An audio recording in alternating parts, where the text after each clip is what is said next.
Today, I want to share with you 4 subtle signs that we have a fractured relationship with our internal world. What I mean by that is that we don't have a secure relationship with ourselves. So, if you're someone who is interested in thinking a lot about and just desiring deeper connection and intimacy and a more secure relationship with another person, then first of all, we need to make sure that you have that with yourself. When I see people and I'm working with people falling into anxious and or avoidant tendencies, a lot of the time, not only are those behaviors and those impulses showing up in your dating in relationship with other people, but when we look deeper, I see that there's a really difficult relationship with yourself, with your own feelings and sensations. And in many cases, people are doing quite a lot to avoid having that relationship with how you feel inside, with your past experiences, with the sensations that are in your body. And that isn't consciously. Sometimes it might be, but a lot of the time it isn't. So I want to share 4 subtle signs that you might actually have a fractured relationship with yourself. And the amazing thing about knowing that is that it means that we then know, okay, so rather than keep getting fixated on all the things outside of me, I actually need to be able to go inwards. And with attachment difficulties, a lot of the time, that is the work that I'm supporting people with. I use a range of different modalities, particularly one that I'm thinking right now is all around inner relationship focusing. That's going inwards. It's focusing on sensations, feelings in your body, which is amazing because it gets us out of our head so that we can begin to understand what it is to feel safe, love, respect in our bodies with ourselves. And then we automatically want that with others as well. So it really has that nice knock-on effect. So the first subtle sign is overthinking and obsessing about someone else or something else, but in this case, I'm talking about relationships. So if you're overthinking and obsessing constantly about someone else, what they're doing, where are they, why did they say this, what did that mean, ruminating about what should have, would have, could have happened, worrying about the future, overthinking. If you're falling into those patterns, it usually is a way of avoiding being with your own internal experience. Now, I'm not saying that overthinking is a fun experience or nice, but it might feel a bit safer for your body than whatever it is you would be facing if you stopped overthinking and obsessing. Another sign is that you're too busy right now. We keep ourselves busy. It means we don't have to be alone with our thoughts and our feelings and our sensations. If you're seeing a bit of a theme here, then keeping yourself busy means that you can focus on X, Y, and Z. And also it comes across as being a really good reason and a great excuse as to why you can't focus on yourself, because you will convince yourself that the thing is really important. Being busy is important right now, and I will do this later, but not right now. Another subtle sign might be feeling numb.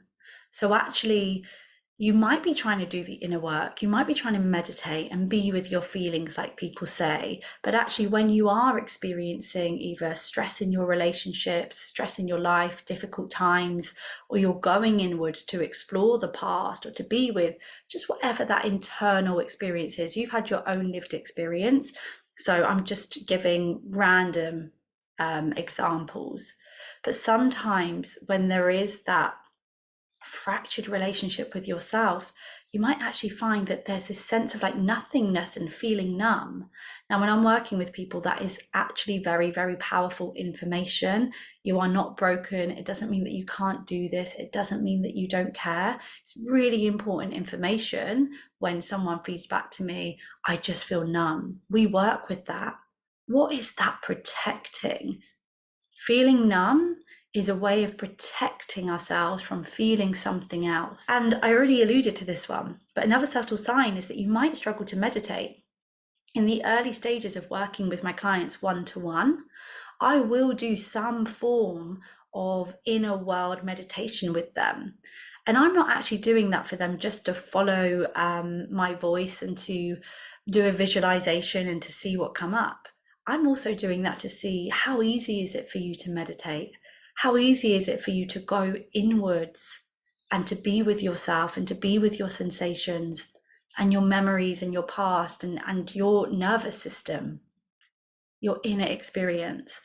A lot of the time, meditating, it means not overthinking, not being too busy, trying not to feel numb. You, like I say, that might be the experience that you have.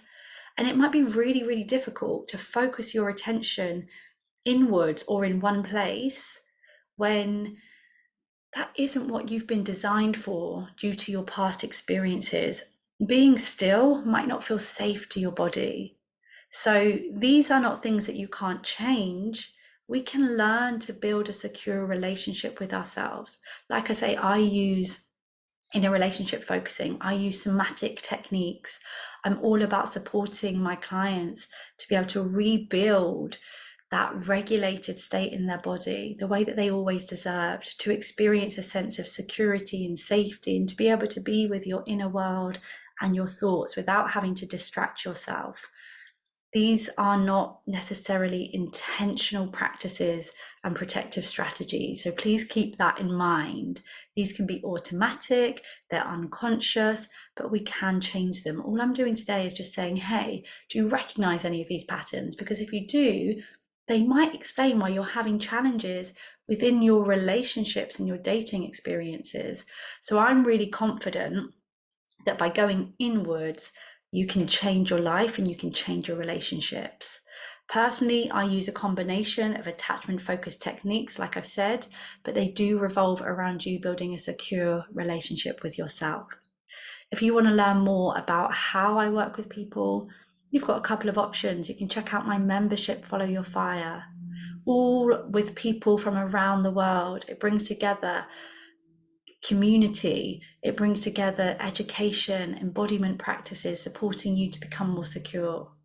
If you are someone who feels like you've been on this journey for quite a while, you know a lot of information about attachments, and you are still seeing yourself fall into the same patterns and you can actively see it, and that's painful and frustrating, you might want to check out working with me one-to-one.